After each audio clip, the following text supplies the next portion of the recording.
पर आज ले देह कोमल ना भइल यार, लेकिन तोर हाथ पड़ते ही पूरा देह कोमल हो गइल रे। हमार तो पूरा देह कोमल बा राजा जी। छू के देख ली चाहे दबा के। ढाका नतिये दबा दे। तोरा के कहला सन हवावे करे। एमे कहे के का बा? अब तोरा पूरा देह हमार बा। अपन मुंह ना देखली है शीशा में। हमेशा देखे नी। चुड़ैल लागत हकबे। नाची राउर में रारू लगता घोड़ा के पोंछ लागता नी। देखा ढेर चोना मत करा, ना तो चावा ईटा से रगड़ के ऐसन मैल छुड़ाई कि बुझ जाइबा। आज ले तोर बाप दादा कबो झावा ईटा देखले बारे? देखले बा? हमर सैया जी देखले बानी। हे भगवान, कहां से ई मुसीबत आ गइल रे दादा। हम मुसीबत ना हां, मोहब्बत हां। चलो हम दोनों साथ में नहाई, बहुत मजा आई। मजा एक झप्पड़ मारे बम्बई मजा। अब हम लगातानी ना 2 छठी गोबर उठावे वाली काउंटी। ढेर बेचैन बड़ू तो हर दुल्हन बने खातिर। सुन, हमार कुंडली बहुत टेढ़ बा, तोरा से ना मिली बुझली। एक बार लव लोशन सटा दे 100 जन्मों तक ना छूटी, गारंटी बा। गारंटी तो ओकर होला जेकर कोनो वारंटी होला। ते तो साफ खत्म बाड़ी, खत्म। तहर प्यार की पिस्ता बादाम खाएम तुझे लगन। I love you. हट बे, लव के टॉनिक पीले बड़ू, मारे में उलट देबू 1 मिनट में। अब जब दुश्मनी का के कुछो ना भाईल त लव लोशन लगा के मारल चाहतरिस रे। हां मर तो हम बनी राजा तेरा प्यार में। अच्छा, और अगर तू ना मन बा तो सच में मर जाई। मर जा, बढ़िया होई। कम से कम तोरा बाबूजी के तिलक बची। चल हट, साइड दे, मारे में पलटिए जाइबू।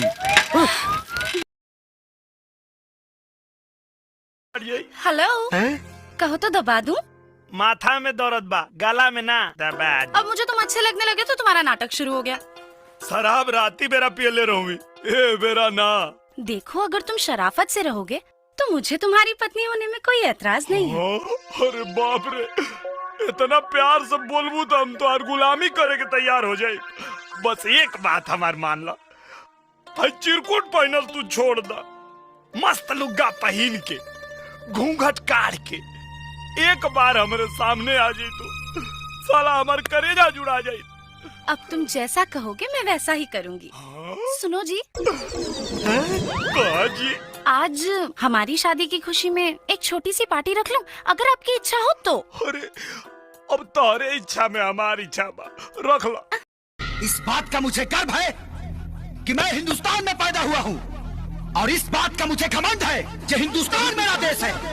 जी, हमार मोहब्बत ना कोनो शर्त का मुहताज बा और ना ही मजहब के।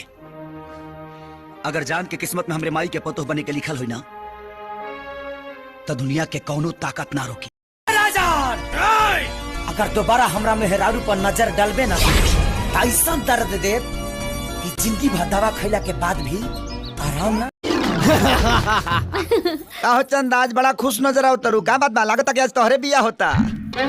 खुश ना रही तका उदास रही। यहाँ एगो तू ही हमके देखे वाला थोड़े बाड़ा, बहुत लोग बा देखे वाला। एगो चेहरा के कितना लोग के देखैबू, घूम फिर के हमरे लगे आइबू। हमरा लगे मोहब्बत के गम नहीं खे, और तू हमके संभारा इ तरह में दम नहीं खे। ए, तोहरा के का अगर चाह दी ना तो तोहरा साथे साथे सब जनी के रस निकाल दे। हट, तरह से तो मुँहे लगावल बेकार बा। मुहे ना लगेबू तो मोहब्बत के लेमचूस कैसे? प्रभु बैठा।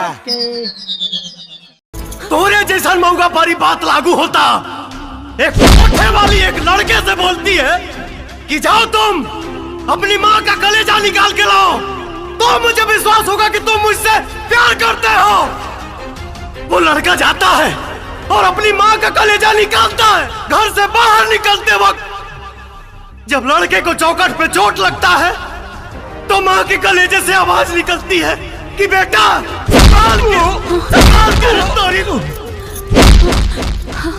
और वो लड़का कलेजा उस कोठे वाली के पास लेके जाता है तो वो कोठे वाली बोलती है कि अरे भावा माधर जात, जो तुमको पैदा किया जब तुम उसके नहीं हो सके तो मेरा क्या होगे, मेरा क्या होगे।